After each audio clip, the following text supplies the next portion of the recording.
Kamusta mga ka-Gymlin? Magandang umaga sa inyong lahat. Andito po tayo ngayon sa may Elcano Recto, ano? Bali may pasahero na po tayo mga ka-Gymlin, ano? Una sa lahat, so bago tayo mag-umpisa, so shout out muna tayo sa kay Ma'am Annie Rodriguez saka kay Ma'am Linda Ucio 321. At siyempre naman sa kay Lakay Ghost Adventure, ano? Shout out sa iyo, bro. Kay Taong Gubat Ghost Filming at saka kay Bems Ghost TV at saka kay Ganggang Official, kay Ubuntin, saka kay Orong Bindita. Shout out sa inyo mga bro.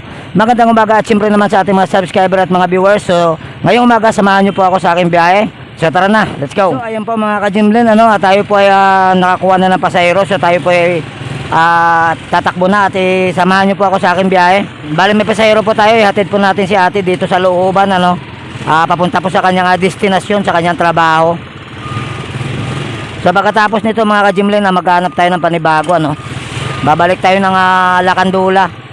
So kahapon maaga tayo nahuli ng TMU, ano. Nahuli tayo sa may Kapulong bandang alas 11:30 ng tanghali. So ayan, tayo po naman ay nagpahuli at hindi naman po tayo nagpasaway, ano.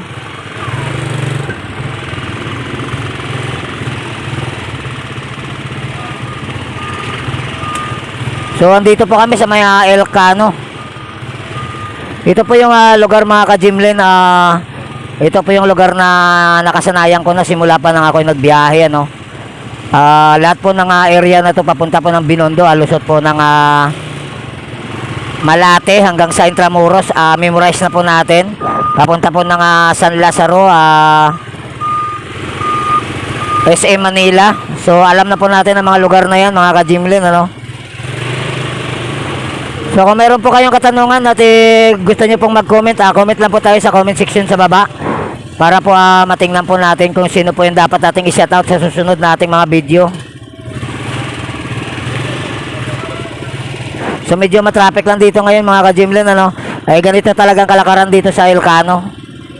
Lalo na po pag dating ng bandang alas 3 hanggang maghapon, at talaga pong traffic na traffic dito. Kahit sa kabilang area sa may Asumption, matraffic din mga ka-Gymlin, kaya kung minsan doon na tayo lumulusot sa may Delpan. Naghanap na tayo ng area na dapat nating lalabasan.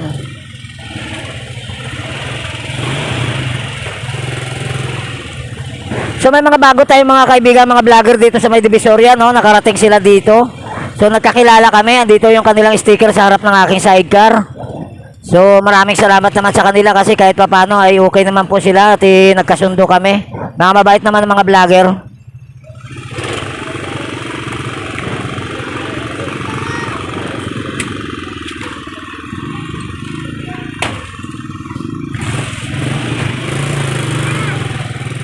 Kanina napadaan tayo dun sa isang kalsada, one way pala dun. Hindi ko rin napansin na yun ay one way dahil yung kanilang karatula mababa, parang halos masayad na sa lupa, kaya hindi ko napansin na one way pala yun. Ang sabi sa akin ng bantay, one way dyan kuya sabi ko, bumalik ako sabi ko, paano naman kasi sir, ang baba naman ng inyong karatula.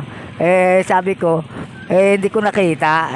Sabi ko dapat taasan nyo yan para makita naman ng mga driver. Biruin nyo po, mababa, para sa sayad sa lupa yung kanilang nakasulat na one way. Ibang klase rin, ano. Kaya sana panawagan ko lang sa mga barangay natin, no, na naglalagay ng mga entryway or one way. Lakihan naman nila at itaasan para makita natin na dyan pala ay bawal at one way lang, hindi pwedeng mag two way.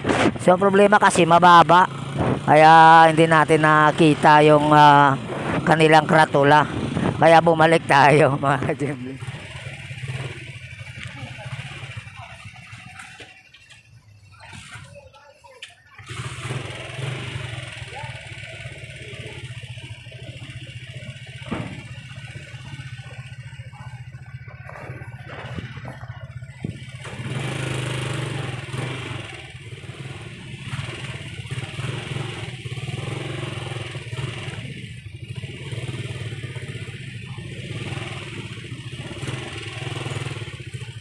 So ayan po mga ka-Gymlin, medyo heavy traffic kami rito dahil may nauna pong truck sa amin. Nakikita nyo naman po sa aking screen. Yung pong truck na yan, hindi po natin alam kung baka meron pang nauna sa kanya dyan na malaki-laki, kaya na heavy traffic kami rito. Dapat ituloy-tuloy kami.